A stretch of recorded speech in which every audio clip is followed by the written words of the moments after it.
ਅੱਜ ਦੀ ਵੀਡੀਓ ਦੇ ਵਿੱਚ ਮੈਂ ਦੱਸਾਂਗੀ ਕਿ ਮੈਟਰਨਿਟੀ ਲੀਵ ਕਿੱਦਾਂ ਅਪਲਾਈ ਕਰਨੀ ਆ। ਇਸ ਤੋਂ ਪਹਿਲਾਂ ਮੈਂ ਇੱਕ ਵੀਡੀਓ ਬਣਾਈ ਸੀ ਜਿਹਦੇ ਵਿੱਚ ਮੈਂ ਤੁਹਾਨੂੰ EI ਦੇ ਬਾਰੇ ਜੋ ਸਾਰੀ ਜਨਰਲ ਇਨਫੋਰਮੇਸ਼ਨ ਹੈ ਉਹ ਪ੍ਰੋਵਾਈਡ ਕੀਤੀ ਸੀ। ਤਾਂ ਜਿਨ੍ਹਾਂ ਨੇ ਵੀ ਉਹ ਵੀਡੀਓ ਦੇਖੀ ਉਹਨਾਂ ਦਾ ਬਹੁਤ-ਬਹੁਤ ਥੈਂਕ ਯੂ।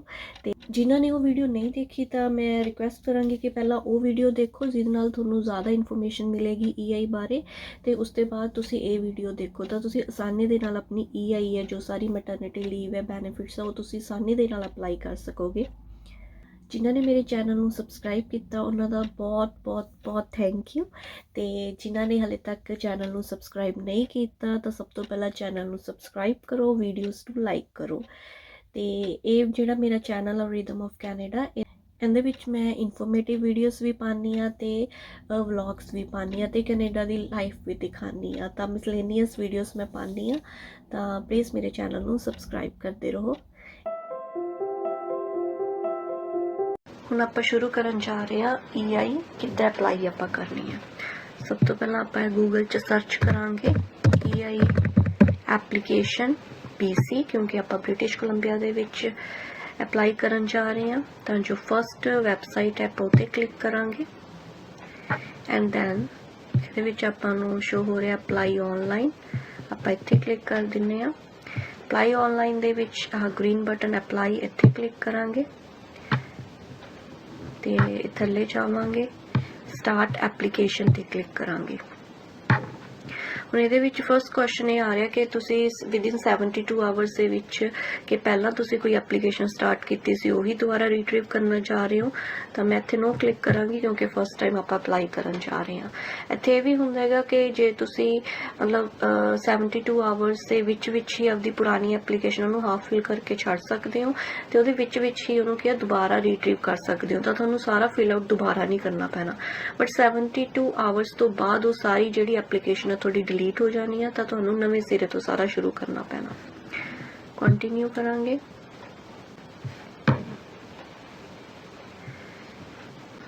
ਨੈਕਸਟ ਪੇਜ ਤੇ ਕੀ ਆ ਗਿਆ, what type of employment insurance benefits would you like to claim। ਆਪਾਂ EMPLOYEES ਦੇ ਲਈ ਬੈਨੀਫਿਟਸ ਅਪਲਾਈ ਕਰ ਰਹੇ ਹਾਂ ਤਾਂ ਆਪਾਂ ਉੱਥੇ ਕਲਿੱਕ ਕਰਾਂਗੇ ਕੰਟੀਨਿਊ। ਦੈਨ ਇਹਨਾਂ ਦੇ ਵਿੱਚ ਕਿ ਤੁਸੀਂ ਕਿ ਕਿਸੇ ਵੀ ਇਸ ਤਰ੍ਹਾਂ ਦੇ ਪ੍ਰੋਗਰਾਮ ਦੇ ਕੀ ਪਾਰਟ ਹੋ ਤਾਂ ਆਪਾਂ ਸਬਮਿਟ ਕਰ ਰਹੇ ਨਹੀਂ, ਐਜ਼ ਐਨ EMPLOYEE ਹੈ। ਮੈਂ ਜਨਰਲ EMPLOYEE ਦੇ ਲਈ ਫਿਲ ਆਊਟ ਕਰ ਰਹੀ ਹਾਂ ਇਹ। ਤਾਂ ਹੁਣ what type of benefits are you applying for, ਇਹ ਇੰਪੋਰਟੈਂਟ ਹੈ। ਜਿਵੇਂ ਇਹਦੇ ਵਿੱਚ ਆ ਗਏ ਆਪਣੇ ਕੋਲੇ sickness benefits, maternity benefits and parental benefits. ਤਾਂ ਇਸ ਇੱਕੋ ਐਪਲੀਕੇਸ਼ਨ ਦੇ ਵਿੱਚ ਆਪਾਂ ਇਹ ਤਿੰਨੇ ਬੈਨੀਫਿਟਸ ਅਪਲਾਈ ਕਰਾਂਗੇ। ਆਪਾਂ ਕੀ ਅਜ਼ਿਊਮ ਕਰ ਰਹੇ ਹਾਂ ਕਿ ਜੋ ਪਰਸਨ ਹੈ, ਜੋ ਵੂਮਨ ਹੈ, ਉਹ ਆਪਣੀ ਸਿਕਨੈਸ ਦੇ ਕਰਕੇ ਉਹਨੂੰ ਜਲਦੀ ਕੰਮ ਛੱਡਣਾ ਪੈ ਗਿਆ। ਤਾਂ ਇਸ ਕਰਕੇ ਆਪਾਂ ਸਭ ਤੋਂ ਪਹਿਲਾਂ ਇੱਥੇ ਕੀ ਅਪਲਾਈ ਕਰਾਂਗੇ, ਸਿਕਨੈਸ ਬੈਨੀਫਿਟਸ। ਤੇ ਜਦੋਂ ਹੁਣ ਸਿਕਨੈਸ ਬੈਨੀਫਿਟਸ ਆ ਡਿਊ ਟੂ ਮੈਟਰਨਿਟੀ ਆ ਇਹ, ਤਾਂ ਜਦੋਂ ਤੁਸੀਂ ਛੁੱਟੀ ਲੈਣੀ ਆਪਣੇ ਕੰਮ ਤੋਂ ਤਾਂ ਆਪਣੇ EMPLOYER ਨੂੰ, ਆਪਣੇ ਮੈਨੇਜਰ ਨੂੰ ਇਹ ਦੱਸਣਾ ਕਿ ਮੈਂ ਡਿਊ ਟੂ ਮੈਟਰਨਿਟੀ ਜਾਂ ਕਹਿ ਲਓ ਪ੍ਰੈਗਨੈਂਸੀ ਦੇ ਕਰਕੇ ਵੀ ਮੇਰੀ ਤਬੀਅਤ ਠੀਕ ਨਹੀਂ ਰਹਿੰਦੀ ਤਾਂ ਇਸ ਕਰਕੇ ਮੈਂ ਕੰਮ ਜਲਦੀ ਲੀਵ ਕਰ ਰਹੀ ਹਾਂ। ਤਾਂ ਤੁਹਾਨੂੰ ਜੋ ROE ਦੇਗਾ ਉੱਥੇ ਉਹ ਮੈਂਸ਼ਨ ਕਰੇਗਾ ਕਿ ਉਹਨੇ ਕਿਉਂ ਕੰਮ ਛੱਡਿਆ, due to the reason of sickness. ਇੱਥੇ ਆਪਾਂ ਕੰਟੀਨਿਊ ਕਰਾਂਗੇ। ਦੈਨ ਇਹ ਸਾਰੀ ਇਨਫੋਰਮੇਸ਼ਨ ਜੋ ਆ ਤੁਸੀਂ ਪੜ੍ਹਨੀ ਹੈ ਪੜ੍ਹ ਲਓ ਤੇ ਅੱਗੇ ਜਾਵਾਂਗੇ ਆਪਾਂ ਕੰਟੀਨਿਊ। ਹੁਣ ਇੱਥੇ ਮੈਂ ਸਾਰਾ ਕੁਝ ਜੋ ਵੀ ਫਿਲ ਆਊਟ ਕਰੂੰਗੀ ਉਹ ਰੈਂਡਮ ਹੈ, ਕਿਸੇ ਨਾਲ ਕੋਈ ਲੈਣਾ ਦੇਣਾ ਨਹੀਂ ਇਹਦਾ। ਸਭ ਤੋਂ ਪਹਿਲਾਂ ਹੈ SIN ਨੰਬਰ, ਆਪਾਂ SIN ਨੰਬਰ ਭਰਨਾ ਤਾਂ ਇਹਦੇ ਵਿੱਚ ਆਪਾਂ ਕੋਈ ਵੀ SIN ਨੰਬਰ ਭਰ ਦਿੰਦੇ ਹਾਂ।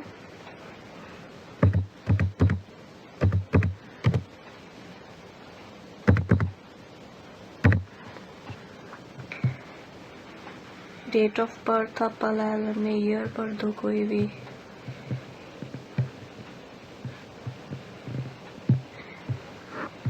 मंथ रैंडमली सिलेक्ट कर रही हैं मैं।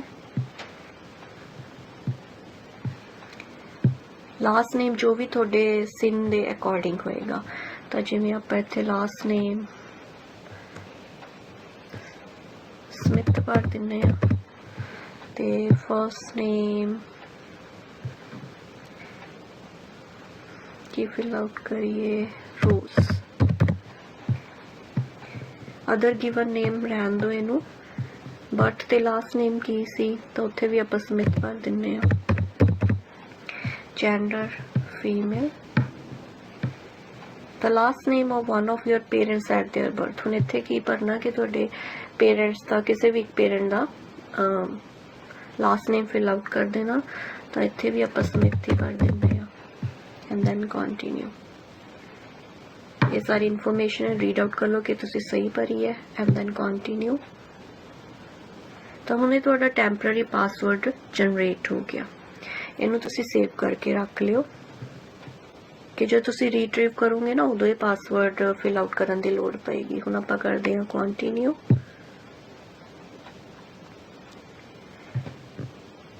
then answer then I prefer service in English, write in English। अगर तुम फ्रेंच आंदी तो फ्रेंच भर दो। कोई भी ईमेल आईडी वैसे मैंडेटरी तो लिखा नहीं होया। एंड देन थोड़ा टेलीफोन नंबर कोई भी,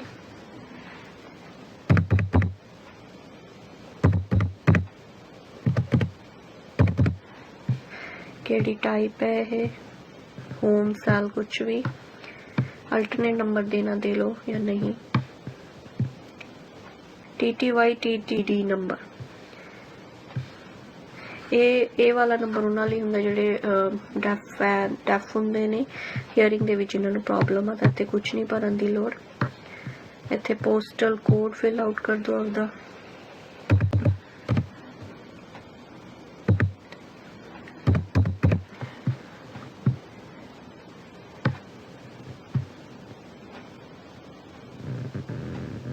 मैं है बस गूगल तो चक लिया एड्रैस। इत्थे कोई नंबर फिल कर दो घर दा।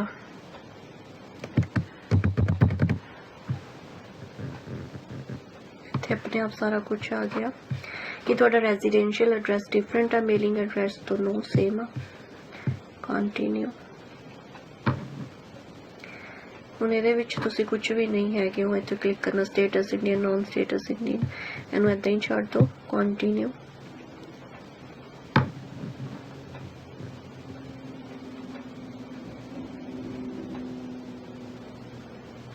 ਹੁਣ ਪਰਸਨਲ ਟੈਕਸ ਕ੍ਰੈਡਿਟ ਹੈ। ਇਹਦੇ ਵਿੱਚ ਕੀ ਹੈ ਕਿ ਕੀ ਤੁਹਾਡੀ ਟੈਕਸ ਸਿਚੁਏਸ਼ਨ ਕੀ ਹੈ, ਬੇਸਿਕ ਹੈ ਜਾਂ ਬੇਸਿਕ ਐਂਡ ਸਪਾਊਸ ਹੈ। ਇਹ ਸੈਕਿੰਡ ਆਪਾਂ ਉਦੋਂ ਚੂਜ਼ ਕਰਨਾ ਜੇਕਰ ਤੁਸੀਂ ਆਪਦੇ ਸਪਾਊਸ ਨੂੰ ਐਜ਼ ਅ ਡਿਪੈਂਡੈਂਟ ਕਰਦੇ ਹੋ ਕਿ ਉਹ ਤੁਹਾਡੇ ਤੇ ਡਿਪੈਂਡ ਕਰਦਾ ਇਨਕਮ ਅਸਿਸਟੈਂਸ ਤੋਂ। ਆਪਾਂ ਜਨਰਲੀ ਬੇਸਿਕ ਲੈ ਰਹੇ ਹਾਂ। Then continue.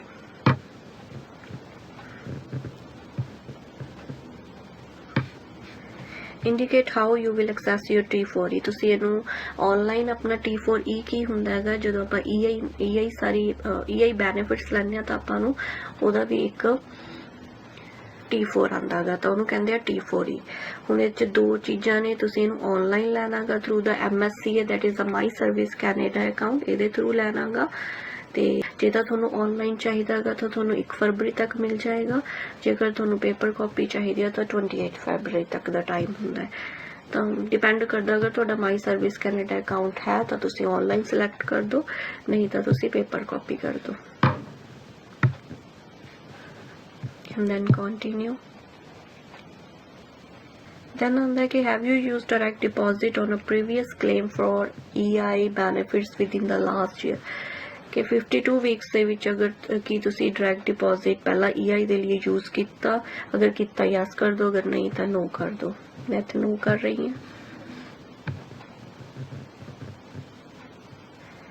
ਤਾਂ ਫਿਰ ਤੁਹਾਨੂੰ ਉਸ ਤੋਂ ਬਾਅਦ ਕੀ ਬੈਂਕਿੰਗ ਇਨਫੋਰਮੇਸ਼ਨ ਦੇਣੀ ਪੈਣੀ ਆ ਸਾਰੀ, ਕਿ ਬੈਂਕਿੰਗ ਇਨਫੋਰਮੇਸ਼ਨ ਹੈ ਇਹ। ਆਪਾਂ ਲਿਖ ਦਿੰਦੇ ਆ ਆਈ ਹੈਵ ਮਾਈ, ਕਲਿੱਕ ਕਰ ਦਿੰਦੇ ਆ I have my banking information with me, then continue.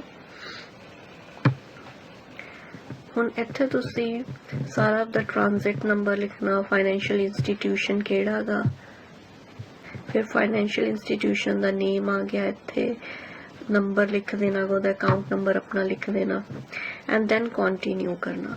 ਹੁਣ ਮੈਂ ਇੱਥੇ ਫਿਲ ਆਊਟ ਨਹੀਂ ਕਰਨਾ ਹੈਗਾ ਤਾਂ ਇਨਫੋਰਮੇਸ਼ਨ ਜਾਏਗੀ। ਤਾਂ ਮੈਂ ਪ੍ਰੀਵੀਅਸ ਦੇ ਵਿੱਚ ਆ ਕੇ ਸਿਰਫ ਐਗਜ਼ਾਮਪਲ ਦੇ ਲਈ ਮੈਂ ਇਹਨੂੰ ਕੀ ਕਰ ਦਿੰਦੀ ਹਾਂ, ਯੈਸ। ਤਾਂ ਹੁਣ ਫਿਰ ਜੇ ਆਪਾਂ ਯੈਸ ਕਰਦੇ ਹਾਂ ਕਿ ਡਾਇਰੈਕਟ ਡਿਪੋਜ਼ਿਟ ਅਸੀਂ ਯੂਜ਼ ਕੀਤਾ ਹੈਗਾ ਤਾਂ ਸੇਮ ਤੁਸੀਂ ਪਿਛਲੇ ਵਾਲਾ ਹੀ ਯੂਜ਼ ਕਰਨਾ, ਤਾਂ ਯੈਸ ਕਰ ਦਿੰਦੇ ਹਾਂ। Then continue. ਤਾਂ ਆਪਾਂ ਨੂੰ ਹੁਣ ਇੱਥੇ ਬੈਂਕਿੰਗ ਇਨਫੋਰਮੇਸ਼ਨ ਦੀ ਲੋੜ ਨਹੀਂ ਪਈ। ਫਿਰ ਐਜੂਕੇਸ਼ਨ ਆਪਦੀ ਦੱਸਣੀ ਹੈ ਕਿੰਨੀ ਹੈ, ਕਾਲਜ ਫਿਲ ਕਰਤਾ, ਕਿਸੇ ਯੂਨੀਅਨ ਜਾਂ ਐਸੋਸੀਏਸ਼ਨ ਦੇ ਤੁਸੀਂ ਮੈਂਬਰ ਹੋ? ਨੋ। ਹੈਗੇ ਹੋ ਤਾਂ ਯੈਸ ਕਰ ਦਿਓ। ਕਿੱਥੇ ਤੁਸੀਂ ਕੰਮ ਕੀਤਾ ਹੈਗਾ ਹੈ ਨਾ, ਉਹਦਾ ਕੋਈ ਨਾਮ ਲਿਖ ਦਿਓ। ਹੁਣ ਜੇਕਰ ਤੁਸੀਂ ਮਤਲਬ ਆਪਣੀ ਕੰਪਨੀ ਦਾ ਨਾਮ ਨਹੀਂ ਦੱਸ ਸਕਦੇ ਇਸ ਟਾਈਮ ਦੇ ਉੱਤੇ, ਤਾਂ ਜਦੋਂ ਤੁਸੀਂ you must provide it after you complete your application or processing delays may occur। ਤੁਹਾਨੂੰ ਦੱਸਣਾ ਤਾਂ ਪੈਣਾ ਹੀ, ਇਹਨਾਂ ਦਾ ਪਤਾ ਹੀ ਆਪਣੀ ਕੰਪਨੀ ਦਾ ਨਾਮ ਕੀ ਹੈ ਉਹ ਦੱਸ ਦਿਓ। ਹੁਣ ਇੱਥੇ ਤੁਸੀਂ ਡੇਟ ਮੈਂਸ਼ਨ ਕਰਨੀਆਂ ਨੇ, ਪਹਿਲਾ ਦਿਨ ਕਿਹੜਾ ਸੀਗਾ ਕੰਪਨੀ ਜਦੋਂ ਤੁਸੀਂ ਜੁਆਇਨ ਕੀਤੀ ਹੈ, ਤਾਂ ਆਪਾਂ ਇੱਥੇ ਫਿਲ ਆਊਟ ਕਰ ਦਿੰਨੇ ਆ।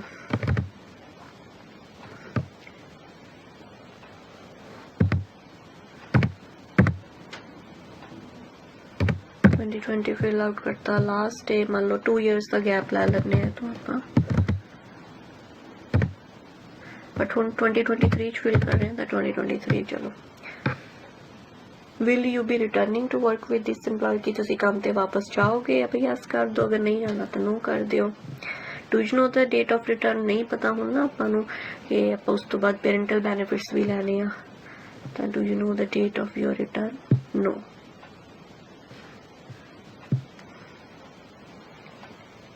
and click on continue। ਆ ਸਾਰੀ ਇਨਫੋਰਮੇਸ਼ਨ ਚੈੱਕ ਕਰ ਲੈਣੀ ਹੈ ਤੁਸੀਂ। ਤੇ then ਆਂਦਾ why are you no longer working, ਕਿਉਂ ਨਹੀਂ ਤੁਸੀਂ ਉੱਥੇ ਕੰਮ ਕਰ ਰਹੇ? ਕਿਉਂਕਿ ਤੁਸੀਂ ਸਭ ਤੋਂ ਪਹਿਲਾਂ ਕੀ ਹੈ ਪ੍ਰੈਗਨੈਂਟ ਹੋ ਤੇ ਤੁਸੀਂ ਸਿਕਨੈਸ ਬੈਨੀਫਿਟਸ ਅਪਲਾਈ ਕੀਤੇ ਆ, therefore ਆਪਾਂ ਚੂਜ਼ ਕਰਾਂਗੇ I am on sick leave। then continue। rate of pay, ਤੁਸੀਂ ਕਿੰਨੀ, ਤੁਹਾਡੀ ਸੈਲਰੀ ਕਿੰਨੀ ਸੀ ਉੱਥੇ, ਤਾਂ ਆਪਾਂ ਐਗਜ਼ਾਮਪਲ ਦੇ ਤੌਰ ਤੇ ਲੈ ਲੈਂਦੇ ਹਾਂ $20 per hour। then question ਆਉਂਦਾ are you covered under a sickness benefit plan through your employer, ਕਿ ਤੁਹਾਨੂੰ ਉਹ paid sick leave ਜਾਂ wage loss insurance ਦਿੰਦਾ? ਅਗਰ ਦਿੰਦਾ ਤਾਂ ਤੁਸੀਂ yes ਕਰ ਦਿਓ, ਅਗਰ ਨਹੀਂ ਦਿੰਦਾ ਤਾਂ no ਕਰ ਦਿਓ। ਆਪਾਂ ਐਗਜ਼ਾਮਪਲ ਦੇ ਤੌਰ ਤੇ no ਕਰ ਰਹੇ ਹਾਂ। हाँ ਤੁਹਾਡੀ ਸਾਰੀ ਇਨਫੋਰਮੇਸ਼ਨ ਆ ਗਈ। ਹੁਣ ਇੱਥੇ ਆਉਂਦਾ ਐਂਟਰ ਯੂਅਰ ਜੌਬ ਟਾਈਟਲ, ਕਿ ਤੁਸੀਂ ਉੱਥੇ ਕੀ ਕੰਮ ਕਰਦੇ ਸੀ। ਤਾਂ ਆਪਾਂ ਐਗਜ਼ਾਮਪਲ ਦੇ ਤੌਰ ਤੇ ਲੈ ਲੈਂਦੇ ਆ ਕਿ ਤੁਸੀਂ ਇੱਕ ਵੇਅਰ ਹਾਊਸ 'ਚ ਕੰਮ ਕਰ ਰਹੇ ਸੀ, ਉਹਦੇ ਨਾਲ ਰਿਲੇਟਡ ਤੁਸੀਂ ਫਿਰ ਜੌਬ ਟਾਈਟਲ ਸਰਚ ਕਲਿੱਕ ਕਰੋਗੇ ਤੇ ਆਪਾਂ ਪਹਿਲਾਂ ਚੂਜ਼ ਕਰ ਲਿਆ, ਦੈਨ ਕੰਟੀਨਿਊ। ਨੈਕਸਟ ਆਉਂਦਾ ਹੈ ਕਿ ਹੁਣ ਆਪਾਂ ਨੂੰ ਕੀ ਚਾਹੀਦਾ, ਰੈਕੋਰਡ ਆਫ ਐਮਪਲੋਇਮੈਂਟ ਚਾਹੀਦਾ। ਹੁਣ ਇਹਨਾਂ ਦੇ ਵਿੱਚ ਆਪਾਂ ਕੋਈ ਆਪਸ਼ਨ ਚੂਜ਼ ਕਰਨੀ ਆ। ਇੱਕ ਤਾਂ ਹੈ ਪਹਿਲਾ ਆਪਸ਼ਨ ਕੀ ਹੈ ਕਿ ਤੁਹਾਡੇ ਕੋਲੇ record of employment the paper copy ਹੈ ਤੇ ਤੁਸੀਂ ਖੁਦ ਉਹਨੂੰ ਸਬਮਿਟ ਕਰੋਗੇ। ਅਗਰ ਤੁਹਾਡੇ ਕੋਲ ਪੇਪਰ ਕਾਪੀ ਹੈ ਤਾਂ ਤੁਸੀਂ ਫਸਟ ਆਪਸ਼ਨ ਲੈ ਲੈਣਾ। ਅਗਰ ਤੁਸੀਂ ਕੀ ਹੈ EMPLOYER ਹੀ ਸਬਮਿਟ ਕਰੇਗਾ ਤੁਹਾਡਾ ਤਾਂ ਸੈਕਿੰਡ ਆਪਸ਼ਨ ਕਰ ਲੈਣੀ ਹੈ। ਥਰਡ ਅਗਰ ਉਹ ਨਹੀਂ ਦੇ ਰਿਹਾ ਤੁਹਾਨੂੰ ਰੈਕੋਰਡ ਆਫ ਐਮਪਲੋਇਮੈਂਟ ਹੋ ਗਿਆ। ਥਰਡ ਤੇ ਫੋਰਥ ਕਿ ਤੁਹਾਡੇ ਕੋਲ ਰੈਕੋਰਡ ਆਫ ਐਮਪਲੋਇਮੈਂਟ ਨਹੀਂ ਹੈ ਤਾਂ ਉਸ ਦੇ ਅਕੋਰਡਿੰਗ ਤੁਸੀਂ ਜੋ ਵੀ ਤੁਹਾਡਾ ਰੀਜ਼ਨ ਹੈ ਉਹ ਤੁਸੀਂ ਆਪਸ਼ਨ ਸਿਲੈਕਟ ਕਰ ਲੈਣਾ। But hair I will choose second option.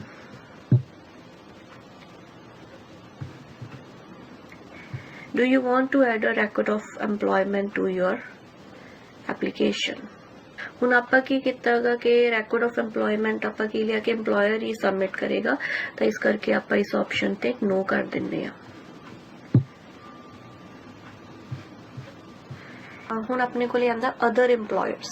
ਇਹਦੇ ਵਿੱਚ ਕੀ ਆਂਦਾ ਕਿ ਤੁਸੀਂ ਜਿਹੜਾ ਲਾਸਟ 52 ਵੀਕਸ ਹੈ ਕਿ ਤੁਸੀਂ ਸੇਮ EMPLOYER ਦੇ ਨਾਲ ਤਾਂ ਚਲੋ ਕੰਮ ਕੀਤਾ ਹੀ ਹੈ ਕਿ ਤੁਸੀਂ ਸਿਲੈਕਟ ਕਰ ਰਹੇ ਹੋ ਕਿ ਤੁਸੀਂ ਉਹਨੂੰ ਛੱਡ ਕੇ ਕਿਸੇ ਹੋਰ ਨਾਲ ਵੀ ਕੰਮ ਕਰ ਰਹੇ ਹੋ, ਤਾਂ ਆਪਾਂ ਇੱਥੇ ਕਰ ਰਹੇ ਹਾਂ ਨੋ, ਕਿਉਂਕਿ EI ਤੁਹਾਨੂੰ ਉਦੋਂ ਹੀ ਮਿਲਦੀ ਹੈ ਜਦੋਂ ਤੁਸੀਂ ਕੰਮ ਨਹੀਂ ਕਰ ਰਹੇ ਹੁੰਦੇ। ਕੰਟੀਨਿਊ।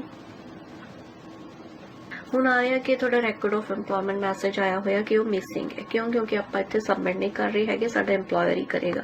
ਤੁਸੀਂ ਸਿੰਪਲ ਕੀ ਕਰਨਾ, ਕੰਟੀਨਿਊ। ਦੈਨ ਮੈਡੀਕਲ ਇਨਫੋਰਮੇਸ਼ਨ ਦੇਣੀ ਹੈ ਤੁਸੀਂ। Do you have an injury as the result of motor vehicle accident? No. ਹੁਣ ਆ ਗਿਆ next question, are you pregnant or have you given birth in the past 17 weeks? Yes. ਇੱਥੇ ਆਪਾਂ choose ਕਰਾਂਗੇ yes. ਹੁਣ choose one of the following. First option क्या, I would like my maternity benefits to start immediately after my illness benefits. हुण हो गया ना, हुण तक आपां सारे ये सिकनेस बेनिफिट्स दे लई सारी एप्लीकेशन फिल आउट कीती है। हुण अपने कोले हुण आपां मैटरनिटी अप्लाई करांगे, देयरफॉर इहदे विच आपां फर्स्ट ऑप्शन चूज कर लैंदे आ कि maternity benefit as soon as they साडे शुरू हो जाण सिकनेस बेनिफिट्स तो बाद। ਸੈਕਿੰਡ ਆਪਸ਼ਨ ਦੇ ਵਿੱਚ ਕੀ ਹੈ, I do not wish to claim maternity or parental benefits in conjunction with my illness benefits. When I am ready to collect maternity or parental benefits, I will complete a new application. ਅਗਰ ਤੁਸੀਂ sickness benefits ਸਿਰਫ ਕੁਝ time ਦੇ ਲਈ ਲਏ ਆ ਤੇ ਉਸ ਤੋਂ ਬਾਅਦ ਤੁਸੀਂ ਮੈਟਰਨਿਟੀ ਨਹੀਂ ਲੈਣਾ ਚਾਹੁੰਦੇ ਹੈਗੇ ਤਾਂ ਇੱਥੇ ਤੁਸੀਂ ਕੀ ਤਾਂ ਤੁਸੀਂ ਸੈਕਿੰਡ ਆਪਸ਼ਨ ਚੂਜ਼ ਕਰਾਂਗੇ। ਬਟ ਹੁਣ ਆਪਾਂ ਐਪਲੀਕੇਸ਼ਨ ਕਿੱਦਾਂ ਫਿਲ ਆਊਟ ਕਰ ਰਹੇ ਹਾਂ, ਐਗਜ਼ਾਮਪਲ ਦੇ ਤੌਰ ਤੇ first sickness then maternity then parental, ਤੇ ਇਸ ਕਰਕੇ ਆਪਾਂ ਫਰਸਟ ਆਪਸ਼ਨ ਚੂਜ਼ ਕਰ ਰਹੇ ਹਾਂ, ਕੰਟੀਨਿਊ। Then attestation ਆਪਾਂ ਦੇਣੀ ਹੈ, to prove you are entitled to sickness benefits you must obtain a medical certificate signed by your doctor. ਤੁਹਾਡੇ ਕੋਲੇ ਕੀ ਹੋਣਾ ਚਾਹੀਦਾ, ਮੈਡੀਕਲ ਸਰਟੀਫਿਕੇਟ ਹੋਣਾ ਚਾਹੀਦਾ ਹੈਗਾ, ਤਾਂ ਉਹਨੂੰ ਟੈਸਟ ਕਰਨਾ ਕਿ ਹਾਂ ਮੈਂ ਪੜ੍ਹ ਲਈ ਜੋ ਵੀ ਇਨਫੋਰਮੇਸ਼ਨ ਹੈ। Continue. Medical documents, do you want to add a medical certificate to your application now? ਹੁਣ ਐਕਚੁਅਲ ਦੇ ਵਿੱਚ ਆਪਾਂ ਕੀ ਐਗਜ਼ਾਮਪਲ ਦੇ ਤੌਰ ਤੇ ਕੀ ਲਿਆ ਸੀ ਕਿ ਬਸ ਜਿੱਦਣ ਕੰਮ ਛੱਡਿਆ ਨੈਕਸਟ ਡੇ ਆਪਾਂ EI ਅਪਲਾਈ ਕਰਨ ਲਾਂਗੇ ਕਿ ਆਪਾਂ ਸਿੱਖ ਕੇ ਕੰਮ ਤੇ ਨਹੀਂ ਜਾ ਰਹੀ ਹੈਗੀ। ਤਾਂ ਐਜ਼ ਕਈ ਵਾਰ ਜਲਦੀ 'ਚ ਕੀ ਹੁੰਦਾ ਆਪਣੇ ਕੋਲੇ ਕੀ ਆ ਮੈਡੀਕਲ ਸਰਟੀਫਿਕੇਟ ਹੁਣ ਨਹੀਂ ਹੈਗਾ ਤਾਂ ਤੁਸੀਂ ਕੀ ਆ ਇੱਥੇ ਨੋ ਕਰ ਦਿਓ। ਤਾਂ ਇਹਦੇ ਨਾਲ ਕੀ ਹੋਏਗਾ ਕਿ ਹੁਣ ਤੁਹਾਡੇ ਕੋਲ ਨਹੀਂ ਹੈਗਾ ਬਟ ਤੁਹਾਨੂੰ ਕੀ ਕਰਨਾ ਗਾ ਕਿ ਵਿਦਿਨ ਸਮ ਡੇਜ਼ ਕਿ ਤੁਸੀਂ ਡਾਕਟਰ ਕੋਲੇ ਜਾਣਾ, ਉਹਦੇ ਕੋਲੋਂ ਮੈਡੀਕਲ ਸਰਟੀਫਿਕੇਟ ਲੈਣਾ ਤੇ ਤੁਸੀਂ ਉਹ ਪੇਪਰ ਕਾਪੀ ਜੋ ਲਈ ਹੈ ਉਹਦੇ ਕੋਲੋਂ ਉਹ ਤੁਸੀਂ ਸਰਵਿਸ ਕੈਨੇਡਾ ਦੇ ਆਫਿਸ ਸਬਮਿਟ ਕਰਨੀ ਹੈ। And then continue. ਨੈਕਸਟ ਆਪਾਂ ਹੁਣ ਦੇਣੀ ਹੈ maternity information. First on the expected date of birth ਕੀ ਹੋਏਗੀ ਬੇਬੀ ਦੀ, ਤਾਂ ਤੁਹਾਡੀ ਜੋ ਵੀ ਹੋਏਗੀ ਤੁਸੀਂ ਉਹ ਮੈਂਸ਼ਨ ਕਰ ਦੇਣੀ ਹੈ। ਮੈਂ ਐਗਜ਼ਾਮਪਲ ਦੇ ਤੌਰ ਤੇ ਲੈ ਲਿਆ August 17, 2024। Have you given birth? No. Prior to becoming ill, had you made arrangement with your employer concerning a start date for maternity leave? ਕਿ ਤੁਸੀਂ ਹੁਣ ਕਿ ਆਪਣੇ EMPLOYER ਨਾਲ ਗੱਲ ਕਰ ਚੁੱਕੇ ਹੋ ਕਿ ਤੁਸੀਂ ਮੈਟਰਨਿਟੀ ਲੀਵ ਕਦੋਂ ਸਟਾਰਟ ਕਰੋਗੇ। ਹੁਣ ਇਹ ਡਿਪੈਂਡ ਕਰਦਾ, ਕਈ EMPLOYERS ਨੂੰ ਪਤਾ ਹੋਣਾ ਚਾਹੀਦਾ ਹਫਤੇ ਵੀਕ ਪਹਿਲਾਂ ਪਤਾ ਹੋਣਾ ਚਾਹੀਦਾ ਜਾਂ ਮੰਥ ਪਹਿਲਾਂ, ਤਾਂ ਤੁਸੀਂ ਦੱਸ ਸਕਦੇ ਹੋ। ਤਾਂ ਇਸ ਤਾਂ ਤੁਹਾਡੀ ਗੱਲ ਹੋ ਚੁੱਕੀ ਹੈ ਹਨਾ, ਤਾਂ ਤੁਸੀਂ ਕੋਈ ਵੀ ਮੈਟਰਨਿਟੀ ਲੀਵ ਦੀ ਸਟਾਰਟ ਡੇਟ ਦੱਸ ਦੋਗੇ। ਜੇ ਤੁਹਾਡੀ ਗੱਲ ਨਹੀਂ ਹੈਗੀ ਤਾਂ ਤੁਸੀਂ ਨੋ ਕਰ ਦਿਓ, that's okay. Then on the do you want to receive parental benefits immediately after receiving maternity benefits? ਹੁਣ ਇੱਥੇ ਵੀ ਆਪਾਂ ਜੋ ਐਗਜ਼ਾਮਪਲ ਲੈ ਰਹੇ ਨੇ ਆਪਾਂ immediately ਸਟਾਰਟ ਕਰਨੀ ਆ, ਤਾਂ ਉਸ ਦੇ ਅਕੋਰਡਿੰਗ ਆਪਸ਼ਨ ਆਪਾਂ ਫਸਟ ਚੂਜ਼ ਕਰ ਲੈਣੀ ਆ, yes I want to receive parental benefits immediately.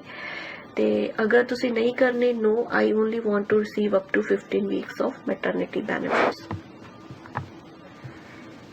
Then continue.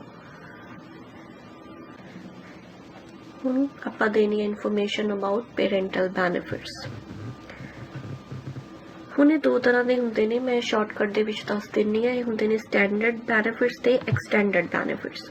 Standard benefits ਦੇ ਵਿੱਚ ਤੁਸੀਂ 35 ਵੀਕਸ ਤੱਕ ਇਹ ਬੈਨੀਫਿਟਸ ਲੈ ਸਕਦੇ ਹੋ ਤੇ ਐਕਸਟੈਂਡਡ ਦੇ ਵਿੱਚ ਤੁਸੀਂ 61 ਵੀਕਸ ਤੱਕ ਲੈ ਸਕਦੇ ਹੋ। ਜੋ ਸਟੈਂਡਰਡ ਬੈਨੀਫਿਟਸ ਉਹਦੇ ਵਿੱਚ ਤੁਹਾਨੂੰ ਕਿੰਨੀ EI ਮਿਲਦੀ ਹੈ 55%, ਜੋ ਆਪਾਂ ਨੂੰ ਰੈਗੂਲਰ ਸਿਕਨੈਸ ਤੇ ਜਿੰਨੀ ਮਿਲਦੀ ਹੈ। ਐਕਸਟੈਂਡਡ ਦੇ ਵਿੱਚ ਤੁਹਾਨੂੰ ਕਿੰਨੀ ਮਿਲਦੀ ਹੈ 33% ਮਿਲਦੀ, ਬਟ ਮਿਲਦੀ ਸੇਮ ਹੁੰਦੀ ਹੈ ਕਿਉਂਕਿ ਇਹਦੇ ਵਿੱਚ ਕੀ ਆ ਵੀਕਸ ਵੱਧ ਜਾਂਦੇ ਨੇ, ਤਾਂ ਉਸ ਤਰ੍ਹਾਂ ਉਹ ਜੋ ਤੁਹਾਡੀ EI ਹੁੰਦੀ ਹੈ ਉਹਨੂੰ ਡਿਸਟ੍ਰੀਬਿਊਟ ਕਰ ਦਿੰਦੇ ਨੇ। ਤਾਂ ਡਿਪੈਂਡ ਕਰਦਾ ਤੁਸੀਂ ਕਿਹੜੀ ਚੂਜ਼ ਕਰਨੀ ਆ। ਤਾਂ ਐਗਜ਼ਾਮਪਲ ਦੇ ਤੌਰ ਤੇ ਸਟੈਂਡਰਡ ਲੈ ਲੈਣੀ ਆ, then continue. How many weeks of parental benefits do you wish to claim? ਤੁਸੀਂ ਮੈਕਸਿਮਮ 35 ਲੈ ਸਕਦੇ ਹੋ, ਤਾਂ 35 ਵੀ ਫਿਲ ਕਰ ਦਿੰਦੇ ਆ, continue. Validation of maternity parental benefits information, ਇਹ ਸਾਰੀ ਜੋ ਵੀ ਆਪਾਂ ਫਿਲ ਆਊਟ ਕੀਤਾ, ਦੈਨ ਕੰਟੀਨਿਊ। ਇੱਕ ਗੱਲ ਹੋਰ, ਜਦੋਂ ਤੁਹਾਡੇ ਇਹ ਪੈਰੈਂਟਲ ਬੈਨੀਫਿਟ ਸਟਾਰਟ ਹੋ ਗਏ ਨਾ, ਤੁਸੀਂ ਉਸ ਤੋਂ ਬਾਅਦ ਇਹਨੂੰ ਚੇਂਜ ਨਹੀਂ ਕਰ ਸਕਦੇ, ਬਟ ਉਸ ਤੋਂ ਪਹਿਲਾਂ ਚੇਂਜ ਕਰ ਸਕਦੇ ਹੋ। ਇਨ ਕੇਸ ਤੁਹਾਡਾ ਮਾਈਂਡ ਚੇਂਜ ਹੁੰਦਾ ਕਿ ਮੈਂ ਐਕਸਟੈਂਡਡ ਲੈਣੀ ਆ, ਸਟੈਂਡਰਡ ਨਹੀਂ ਲੈਣੀ ਹੈਗੀ, ਤਾਂ ਪਹਿਲਾਂ ਕਰ ਸਕਦੇ ਹੋ ਚੇਂਜ, ਕਾਲ ਕਰਕੇ ਕਰ ਸਕਦੇ ਹੋ। ਹੁਣ ਆਉਂਦਾ ਆਪਣੇ ਕੋਲੇ other parent information. For verification, we require the other parent's name and social insurance number. Are you able to provide this information now? मैं ਇੱਥੇ एग्जाम्पल ਦੇ ਤੌਰ ਤੇ नो ਕਰੂੰਗੀ, अगर मैं चलो यस कर दिंनी हाँ तो इत्थे तुसी जो भी जो father last name first name social insurance number fill out कर देना। तो क्यूबेक पेरेंटल इंश्योरेंस प्लान है कि वो जो दूसरा पेरेंट है या फादर है वो क्यूबेक के रिलेटेड मैटरनिटी पैटर्निटी पेरेंटल या ये बेनिफिट्स लै रहे हैं तो तुसी इत्थे नो फिल आउट कर देना। तो मैं फर्स्ट आउट इत्थे करूँगी are you able to provide this information now no. जो मैं नो करता तो इत्थे choose one of the following के I will provide the other parent's name and social insurance number to Service Canada as soon as possible क्योंकि मैं बाद विच दे दूंगी। Then continue. Exemption declaration maternity parental ਇਹਦੇ ਵਿੱਚ ਆਪਾਂ ਇਹ ਫਾਰਮ ਕਿਸ ਤੇ ਲਈ ਹੈ ਕਿ ਤੁਸੀਂ ਜਦੋਂ ਮੈਟਰਨਿਟੀ ਬੈਨੀਫਿਟਸ ਲੈਣੇ ਆ ਤਾਂ ਤੁਸੀਂ ਬਾਈ ਵੀਕਲੀ ਕੋਈ ਵੀ ਰਿਪੋਰਟ ਸਬਮਿਟ ਨਹੀਂ ਕਰੋਗੇ। ਤਾਂ ਕਿਉਂ ਨਹੀਂ ਕਰੋਗੇ ਕਿਉਂਕਿ ਅਗਰ ਤੁਸੀਂ ਕੰਮ ਕਰਦੇ ਹੋ ਜਾਂ ਤੁਹਾਨੂੰ ਕਿਤੋਂ ਵੀ ਮਨੀ ਮਿਲਦੀ ਹੈ ਜਾਂ ਕੁਝ ਵੀ ਇਦਾਂ ਦੀਆਂ ਸਿਚੁਏਸ਼ਨਸ ਹੁੰਦੀਆਂ ਨੇ ਜਿਹੜੀਆਂ ਤੁਹਾਡੀ ਈਆਈ ਨੂੰ ਅਫੈਕਟ ਕਰ ਸਕਦੀਆਂ ਤਾਂ ਤੁਸੀਂ ਸਿੰਪਲ ਸਰਵਿਸ ਕੈਨੇਡਾ ਨੂੰ ਜਾਂ ਈਆਈ ਵਾਲਿਆਂ ਨੂੰ ਕਾਲ ਕਰਕੇ ਤੁਸੀਂ ਦੱਸ ਦੋਗੇ। तो दैट मीन कि बाई वीकली ये कोई भी रिपोर्ट ऑनलाइन सबमिट नहीं करोगे तो इस लिए ऑप्शन यस चूज करोगे। जो सिकनेस बैनीफिट्स होंगे वो बाई वीकली रिपोर्ट सबमिट करवानी पैंदी है दैट इज़ कंपलसरी होंगी। दैन फिर क्यूबिक का आ गया आप इत्थे नो कर देवांगे आप BC दी फिल आउट कर रहे हैं। Next on the workers compensation payments Have you received or will you receive money through workers compensation after the last day of work from your last employer? ਹੁਣ ਕਹਿੰਦੇ ਕਿ ਜਦੋਂ ਤੁਹਾਡਾ ਲਾਸਟ ਡੇ ਸੀ ਕੰਮ ਤੇ ਉਦੋਂ ਬਾਅਦ ਤੁਹਾਨੂੰ ਕੀ ਲੱਗਦਾ ਕਿ ਤੁਹਾਨੂੰ ਜੋ ਵਰਕਰ ਕੰਪਨਸੇਸ਼ਨ ਪੇਮੈਂਟਸ ਮਿਲਣਗੀਆਂ ਜਾਂ ਨਹੀਂ ਮਿਲਣਗੀਆਂ। ਮੈਂ ਐਗਜ਼ਾਮਪਲ ਦੇ ਤੌਰ ਤੇ ਇੱਥੇ ਨੋ ਕਰ ਰਹੀ ਹਾਂ। Then continue. ਕੀ ਤੁਹਾਨੂੰ ਨੈਕਸਟ 52 ਵੀਕਸ ਦੇ ਵਿੱਚ ਪੈਨਸ਼ਨ ਲੱਗਣ ਵਾਲੀ ਹੈ ਇੱਥੇ ਵੀ ਮੈਂ ਨੋ ਕਰ ਰਹੀ ਹਾਂ। Next family relationship with employer और शेयर होल्डर कि तुसी फैमिली रिलेशनशिप है तुहाडी काम इंप्लॉयर दे नाल no.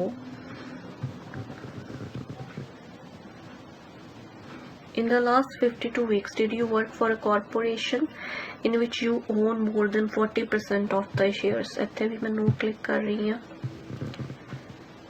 In the last 52 weeks did you work for a business you own कि तुहाडा आप दा कोई काम सी नो क्योंकि आप एज अ इंप्लॉय कर रहे हैं काम। कि दैन वर्कफोर्स हिस्ट्री देनी है ड्यूरिंग द लास्ट 2 years कि तुसी किसी समय ते unable to work for medical reason सी अगर यस तो यस कर दो नो तो no. In receipt of preventative withdrawal payments हुण इहदी इह की हुंदा है it is only paid to people who qualify for Quebec workers compensation. तो इत्थे आपां BC दे लिए नो कर रहे हैं। On a training course or another activity related to employment that you were referred to by a designated authority कोई तुसी किसी 2 साल किसी ट्रेनिंग कोर्स ते सी नो। अगर तुहानू नहीं कुछ पता चल रहा हुंदा है कि की फिल करना इत्थों इन्फॉर्मेशन लै सकदे हो तुसी। इन जेल की तुसी किसी जेल दे विच सी no. Continue. Self employment information are you self employed no. Farming information do you or will you declare farming income on your income tax return? Select yes if you own rent or lease farmland। ਹੁਣ ਇੱਥੇ yes ਉਹਦੀ select ਕਰਨਾ ਕਿ ਜੇਕਰ ਤੁਹਾਡਾ ਹੈ ਤਾਂ ਆਪਾਂ ਇੱਥੇ no ਹੀ ਕਰਾਂਗੇ। Continue। Are you taking or will you be taking a course or training program ਕਿ ਤੁਸੀਂ ਕੋਈ ਹੋਰ training program ਲੈ ਰਹੇ ਹੋ ਜਾਂ ਲਵੋਗੇ ਉਹਦੇ according information ਤੁਸੀਂ ਦੇ ਦੇਣੀ ਆ। Select yes if you are currently taking or will be taking any course even if it is only a few hours in length। तो अपने अकॉर्डिंग तुसी सिलेक्ट करना मैं इत्थे नो सिलेक्ट कर रही हाँ। Continue. Did someone assist you in completing this application तुसी खुद फिल कीती है तो तुसी इत्थे नो करोगे। Continue. Next rights and responsibilities ने पढ़ लेनी है तुसी। Continue. Then second page continue। then third page ये भी read कर लियो continue। fourth page waiting period हुंदा है कि जदों तुहानू EI मिलदी है ना 1 week या 2 weeks का वेटिंग पीरियड हुंदा उहदे लई तुहानू कोई बेनिफिट्स नहीं दिते जांदे। then आपां करांगे continue। ਐਬਸੈਂਸ ਫਰੋਮ ਕੈਨੇਡਾ ਕਿ ਜੇ ਅਗਰ ਤੁਸੀਂ EI ਲੈਂਦੇ ਕੈਨੇਡਾ ਦੇ ਵਿੱਚ ਨਹੀਂ ਹੋ ਕਿਤੇ ਹੋਰ ਹੋ ਤਾਂ ਉਹ ਵੀ ਤੁਸੀਂ ਸਾਰੀ ਇਨਫੋਰਮੇਸ਼ਨ ਪ੍ਰੋਵਾਈਡ ਕਰਨੀ ਹੈ ਇਹਨਾਂ ਨੂੰ। ਕੰਟੀਨਿਊ। ਦੈਨ 6th ਪੇਜ ਆ ਗਿਆ ਕਿ ਕੋਈ ਗਲਤ ਇਨਫੋਰਮੇਸ਼ਨ ਨਹੀਂ ਦੇਣੀ। ਇੱਥੇ ਸਾਰਾ ਫਿਰ ਤੁਸੀਂ ਐਕਸੈਪਟ ਕਰਨਾ ਹੈ rights and responsibilities. Continue. Then last ਤੇ ਆਪਣੇ ਕੋਲ ਆਉਂਦਾ ਅਟੈਸਟੇਸ਼ਨ ਕਿ ਇਹਦੇ ਵਿੱਚ ਕੀ ਹੈ ਕਿ ਜੋ ਵੀ ਮੈਂ ਇਨਫੋਰਮੇਸ਼ਨ ਦਿੱਤੀ ਹੈ ਉਹ ਮੇਰੇ ਅਕੋਰਡਿੰਗ ਬਿਲਕੁਲ ਸਹੀ ਹੈ। ਤਾਂ ਤੁਸੀਂ ਉਸ ਦੇ ਲਈ ਫਸਟ ਆਪਸ਼ਨ ਚੂਜ਼ ਕਰ ਦੇਣਾ ਐਂਡ ਦੈਨ ਐਪਲੀਕੇਸ਼ਨ ਆਪਣੀ ਸਬਮਿਟ ਕਰ ਦੇਣੀ ਆ। ਆਈ ਹੋਪ ਕਿ ਤੁਹਾਨੂੰ ਸਭ ਨੂੰ ਸਾਰੀ ਵੀਡੀਓ ਚੰਗੀ ਤਰ੍ਹਾਂ ਸਮਝ ਆਈ ਹੋਵੇਗੀ। ਮੈਂ ਬਹੁਤ ਹੀ ਈਜ਼ੀ ਵੇ ਦੇ ਵਿੱਚ ਸਭ ਕੁਝ ਐਕਸਪਲੇਨ ਕੀਤਾ ਹੈ ਤੇ ਮੈਂ ਆਪਦੇ ਅਕੋਰਡਿੰਗ ਹਰ ਚੀਜ਼ ਐਕਸਪਲੇਨ ਕਰ ਦਿੱਤੀ ਹੈ। ਪਰ ਜੇ ਫਿਰ ਵੀ ਕੁਝ ਰਹਿ ਗਿਆ ਹੋਵੇ ਜਾਂ ਤੁਸੀਂ ਕੁਝ ਪੁੱਛਣਾ ਹੋਵੇ ਤਾਂ ਤੁਸੀਂ ਕਮੈਂਟ ਕਰਕੇ ਜ਼ਰੂਰ ਪੁੱਛ ਸਕਦੇ ਹੋ ਤੇ ਮੈਂ ਜਲਦੀ ਤੋਂ ਜਲਦੀ ਉਸ 'ਤੇ ਰਿਪਲਾਈ ਕਰਨ ਦੀ ਕੋਸ਼ਿਸ਼ ਕਰਾਂਗੀ। ਤੇ ਐਂਡ ਤੇ ਦੁਬਾਰਾ ਮੈਂ ਕਹਿਣਾ ਚਾਹਾਂਗੀ ਜਿਹੜੇ ਮੇਰੇ ਚੈਨਲ ਤੇ ਨਵੇਂ ਨੇ ਪਲੀਜ਼ ਮੇਰੇ ਚੈਨਲ ਨੂੰ ਸਬਸਕ੍ਰਾਈਬ ਕਰੋ ਤੇ ਮੇਰੀ ਵੀਡੀਓਜ਼ ਨੂੰ ਲਾਈਕ ਕਰੋ, ਸ਼ੇਅਰ ਕਰੋ, ਕਮੈਂਟ ਕਰੋ ਕਿਉਂਕਿ ਜਦੋਂ ਤੁਸੀਂ ਕਮੈਂਟ ਕਰਦੇ ਹੋ, ਲਾਈਕ ਕਰਦੇ ਹੋ ਤਾਂ ਹੀ ਪਤਾ ਚੱਲਦਾ ਨਾ ਕਿ ਮੇਰੀ ਵੀਡੀਓਜ਼ ਦੂਜਿਆਂ ਨੂੰ ਪਸੰਦ ਆ ਰਹੀਆਂ ਨੇ। ਤੇ ਜਾਂਦੇ ਜਾਂਦੇ ਸਭ ਦਾ ਬਹੁਤ ਥੈਂਕ ਯੂ ਮੇਰੀ ਵੀਡੀਓ ਨੂੰ ਪੂਰਾ ਦੇਖਣ ਦੇ ਲਈ, ਮੇਰੇ ਚੈਨਲ ਨੂੰ ਇੰਨਾ ਪਿਆਰ ਦੇਣ ਦੇ ਲਈ। ਤੇ please be ready for the next video. Bye.